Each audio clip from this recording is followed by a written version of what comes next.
Hi guys, Puddin here with the game for you and my Tier 9 American U.S. carrier, the Essex. As you can see, I am divvied up. And I just want to say, if you are divvied up with the carrier, make sure you have an AA boat. Now, my captain skills are priority targets, faster servicing time, faster torpedoes, basic fire training, concealment, manual fire control, and air supremacy. Upgrades are more damage for fighters, more health, more ammo for fighters, more health for attack craft, both damacons, and concealment.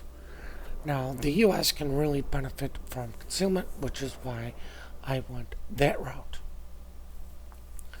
Now, the other thing I am doing is I did watch a bunch of videos to help me get better in my carrier. One of the things that has been helping me out is the first thing I do is launch my fighters.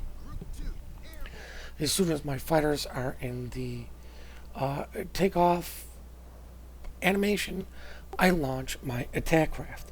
I set my fighters to where I want them to go because usually what most people do in a carrier is they just hit 2 through whatever to launch their aircraft, and if you did not know, whatever is ready first takes off first, and that's where the cycle starts. So if it would have, if I wouldn't have waited for my fighters to get up first, my torp planes would have went up first, then my fighters. This gives you a little advantage at the start because you can get the jump, because you can see here his fighters are nowhere to be seen. Well, mine are. I can, maybe wipe out 1 or 2 squads. Now, the reason I just click on these guys and not strafe is for 2 reasons. I'm not an expert at strafing. I can't do it, but most of the time it fails.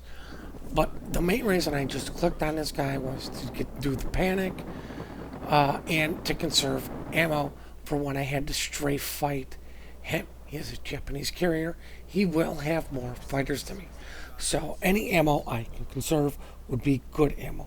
What I'd want to do is lock his stuff up over friendly AA and have them help me take out his planes. Now, as you can see, the team is setting up with a A-B mentality. I really haven't moved my carrier because I want the teams to actually go out and do something. This guy failed with his strafe. I know I can lock this guy up and, potentially wipe out this squadron, get 2 or 3 of them, and then if worse comes to worse, just strafe out if he's bringing his other planes in. The other thing I'm doing is I am watching my fighters, because if he does bring the second squadron, I didn't notice they're all the way up top. I could strafe out and get them back. Now, the reason I just do an auto drop on a Des Moines is because I wasn't sure if he had defensive fire. I do know some Des Moines don't run defensive fire anymore. They go radar hydro. I was taking my chances. But as you saw there, something did panic the fighters, or no, panic the torp planes, or no, the dive bombers.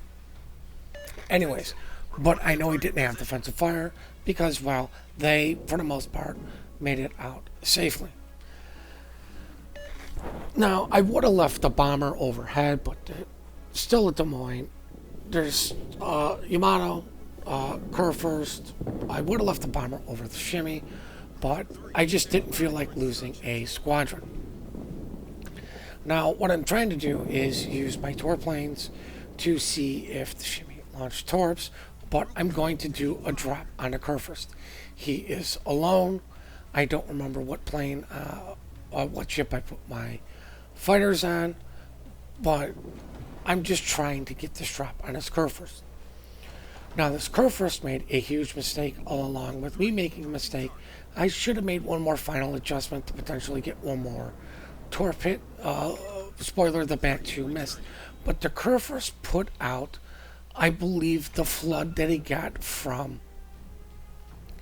the Fletcher, I want to say the Fletcher Torps, which means that my flood is now going to stick. This is going to do an immense amount of damage to this gentleman. It's going to be a full duration flood. There's really not much you can do about it, and a flood is 10 times worse than a fire because it actually slows your ship down and hurts your maneuverability. Now, I called my fighters back to rearm them to have another go, potentially at the enemy aircraft carrier. Now, I am division up with somebody using the mod that tells you if anybody their win rate and their average damage. Now, I don't agree with it because I think most people use it for the wrong reasons. The right reason is to know who to go after, not to stat shame people or get all huffy puffy, but that's for later discussion. Now, the other thing I have been doing with my bombers is I'm not extremely effective at staggering out the drop. So what I do is I try to get people a little bit close together, send them out, and then we'll just stagger my manual drop that way. As you can see here, I'm zooming in. I'm doing my manual drop. Notice I get 2 fires. Immediately call the bomber squadron back to get this guy's damage com out. Or if he was going to let it burn, just sit there, leave my planes over, and let the 2 fires do their damage. I call them in. Now I just click on them to do to get a little bit better angle on some of the stuff, and then I go for the auto or for the manual drop. But I noticed this guy's slowing down. I could have done a lot better job staggering these out to potentially get 4 fires, but I get 3 fires, and he's not going to put those out because he's already used his damage gun. This is going to be very deadly for him, as we are 8 minutes into the game, and I get a witherer. Now, this guy really hasn't shown any strafing ability. The only thing Zach told me about this guy was he doesn't win a lot, but he knows how to deal damage, which makes me believe this guy doesn't. That maybe our strafing skills are on par. Mine are horrible. It is a huge weakness, which is why I try to play the damage game, which is why I do go with the strike loadout. Now, our Missouri tells me that he's within A range. This guy's just locking up. What he should have done was strafe the one in while the squadron I had locked up and strafed out of it. But they're locked up. I'm going to lose my fighters, but more importantly, because they're busy, I was bringing in my tour planes. I failed to notice that he'd actually pulled out one of the squadrons while I'm trying to set up the tour front on the Bismarck, and he comes in and strafes all but one as this guy gets his torp and he dies. So now that I know that this guy will actually play a lot more intelligently than I gave him credit for, that's my fault. I'm going to be a little bit more wiser on how I drop, how I lock him up, and what I do about his fighters and with my attack craft. Now, the other thing is, I do believe somebody in chat's asking for me to spot the DD at B. I'm not going to do it. There are too many ships over there. There's a fairly decent AA bubble over there. Number 2, my 2 division mates asked me to send planes up for them. They're like, hey, there's a Fletcher up here. We need to get him spotted. Now, I'm not saying that I don't help random people, because in essence, if you're not in division, everybody's just a random. But I can only help so many people out. I'm going to help out my division mates over anyone else because I can rely on them to where if I need them to come help me, they're going to come help me.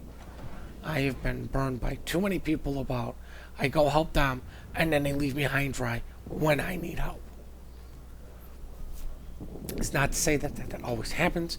It just stings a lot more when you go to help somebody out and then when you need to help, they're not there to help you. Now I'm trying to draw this guy's fighters into the AA bubble of my division mates.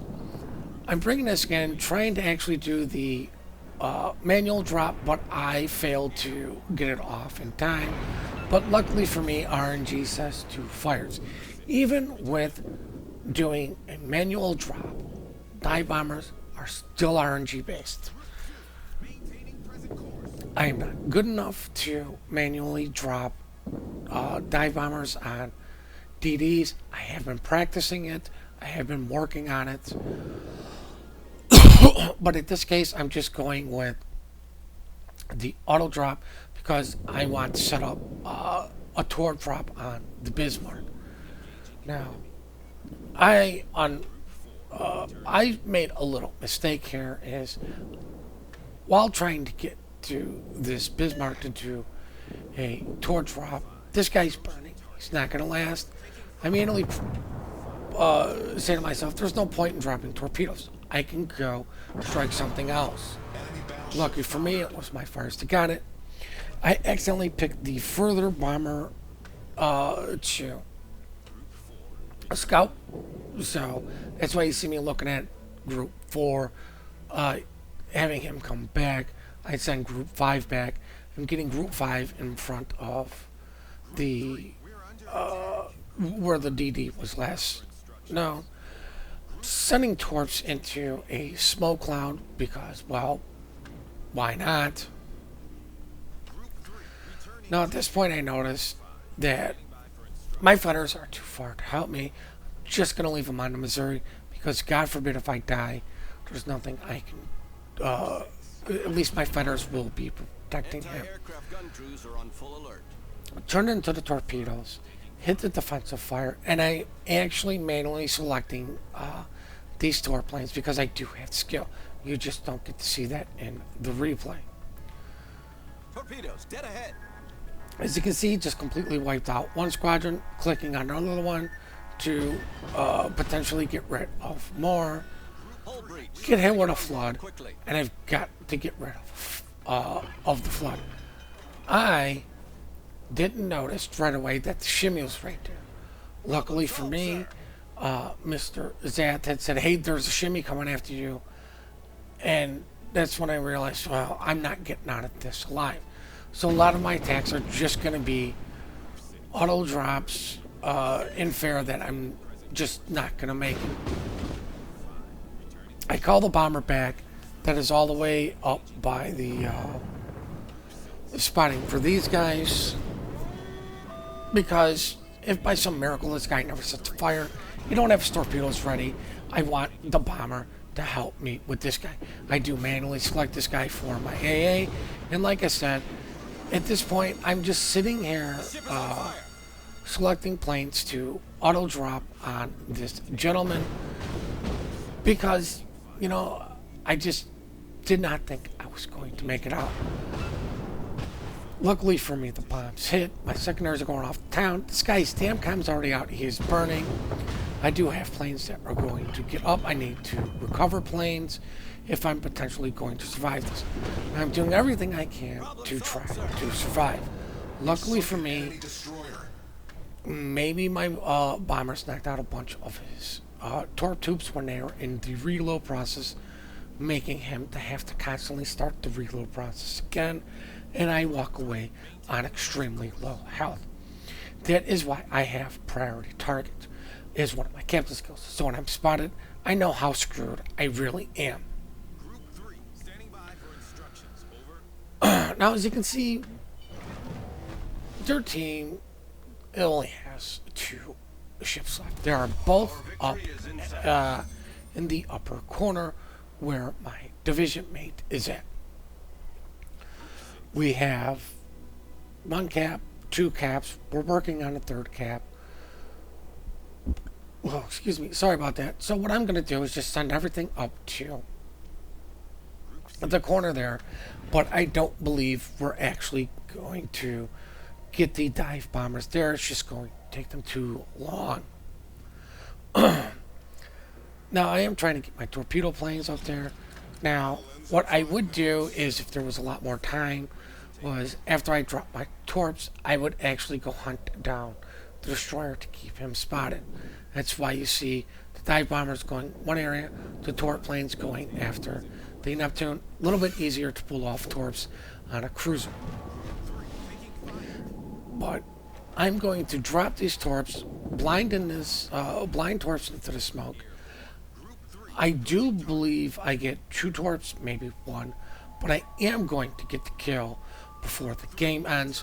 That kill will be the final kill of the game. The game will end. So now we are going to check out the post-battle results. Enemy cruiser destroyed. 210,000 damage. Witherer, Confederate, close quarters expert, high caliber. With the 3 ships I killed. Second place with base experience of 2,000. Good job to the Yamato. Made some money. It is what it is, but I might as well show you guys that I didn't lose money. As you can see by the damage dealt here, I did 59,000 damage from the bomb hits. I did 38,000 damage from the torpedo hits. I did just under 6,000 with my secondaries. Thank you for saving me. But with the fires and the flooding combined, 106,000 damage. More than half of my damage came from damage over time, fires and flood. I do hope you guys really did enjoy this replay. We do enjoy the replays you send in. The email for that is in the description down below. Please remember to compliment good team players. Good teamwork. We're quick to report, slow to compliment. Please hit that like and subscribe button and have yourselves one heck of a great day.